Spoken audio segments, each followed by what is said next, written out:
Si no podemos poner fin a nuestras diferencias, contribuyamos a un mundo que puede ser un lugar apto para ellas, dijo John F. Kennedy, un presidente que siempre promulgó un mensaje de paz, pero que también sostuvo una política frontal con diversos sectores. El día de hoy nos encontramos con Astrid Arrarás, catedrática de la Universidad Internacional de la Florida, egresada de la Universidad de Princeton, para hablar sobre la vida de este líder que dejó una huella inmemorial y que sus ideas nunca murieron. Vamos a escuchar los siguientes datos del mandatario.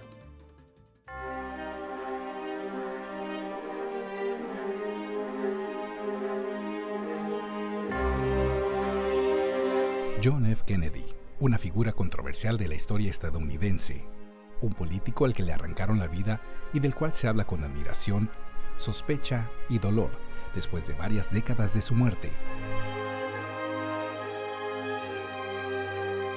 Jack, como también era conocido por sus amigos, nació el 29 de mayo de 1917 en Brookline, Massachusetts. Joseph Patrick Kennedy y Rose Elizabeth Fitzgerald fueron los padres de JFK y también de toda una dinastía que con el paso de los años encontraría en la política muchas victorias y muchos demonios.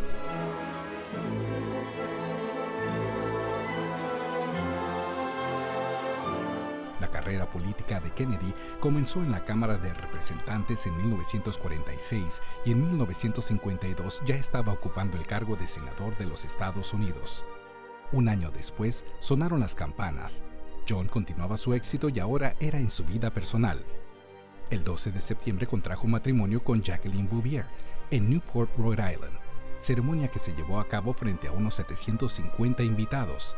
De este matrimonio nacieron 3 hijos: Caroline en 1957, John en 1960 y Patrick en 1963, quien sufrió severos problemas respiratorios y falleció 2 días después de su nacimiento.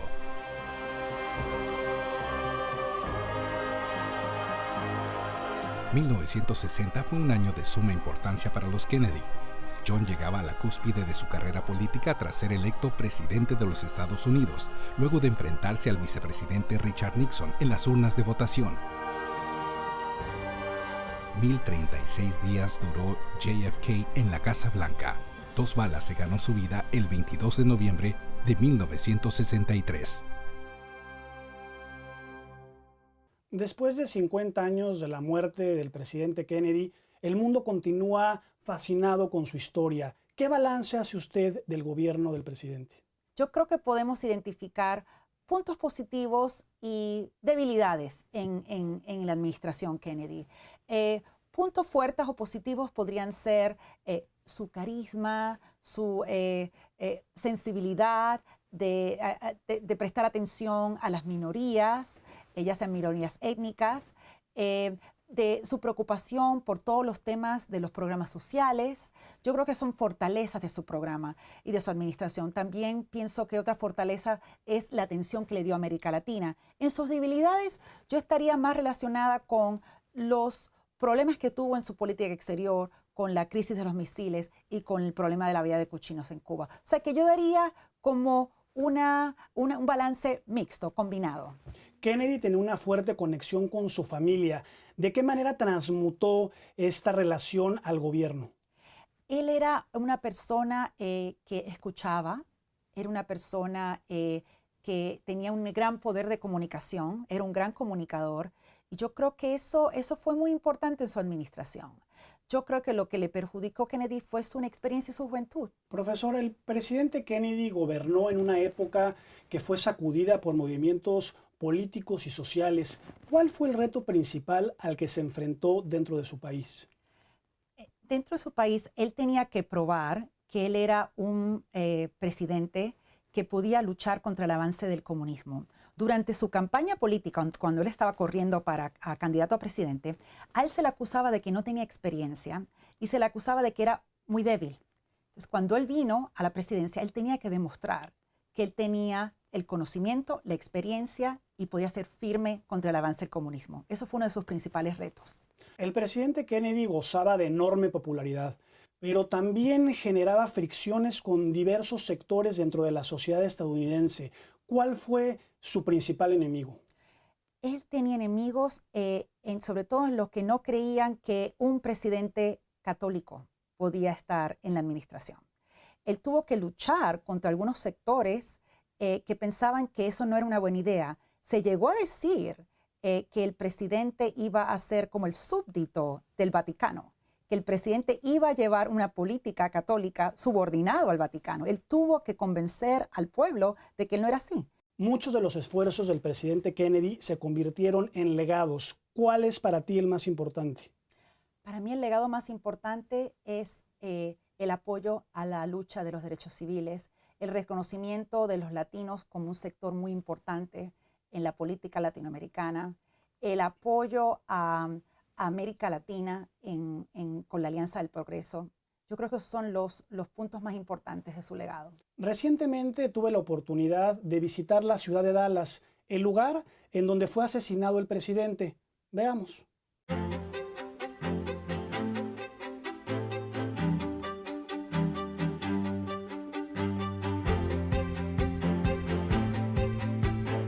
Hoy caminaremos entre los laberintos de un suceso histórico que marcó a la sociedad estadounidense. Después de 50 años del asesinato de John F. Kennedy, visitaremos los puntos que nos ayudarán a reconstruir este hecho. Comenzaremos por el depósito de libros, donde se encontró el nido del francotirador. La Plaza Dili, donde cientos de espectadores acudieron a ver al jefe de Estado.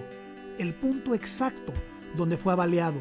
El pedestal, donde Abraham Zapruder capturó el momento cuando el jefe de Estado recibió el impacto de bala. El Grassy Knoll, donde supuestamente se pudo ocultar otro tirador. Además, seguiremos la ruta que tomó la caravana presidencial hacia el Hospital Parkland, donde falleció el mandatario.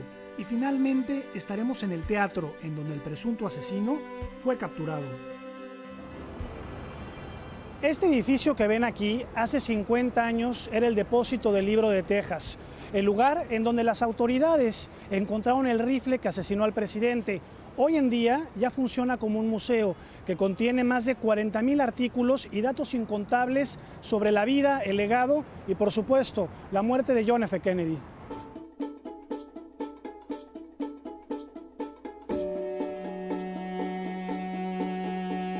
En este mismo piso, las autoridades encontraron el nido del francotirador. Su nombre, Lee Harvey Oswald. Según el informe, él fue el responsable del crimen de Kennedy.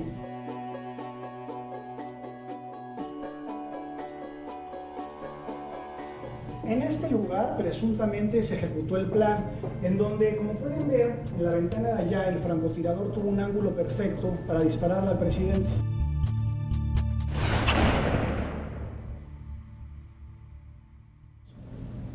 Al parecer, Lee Harvey Oswald, el día del asesinato, salió de su casa con su compañero de trabajo y escondió este rifle en una bolsa de papel. Según informes, después de asesinar al presidente en la ventana que recientemente vimos, Oswald tomó esa escalera y escapó del depósito del Libro de Texas hacia la calle.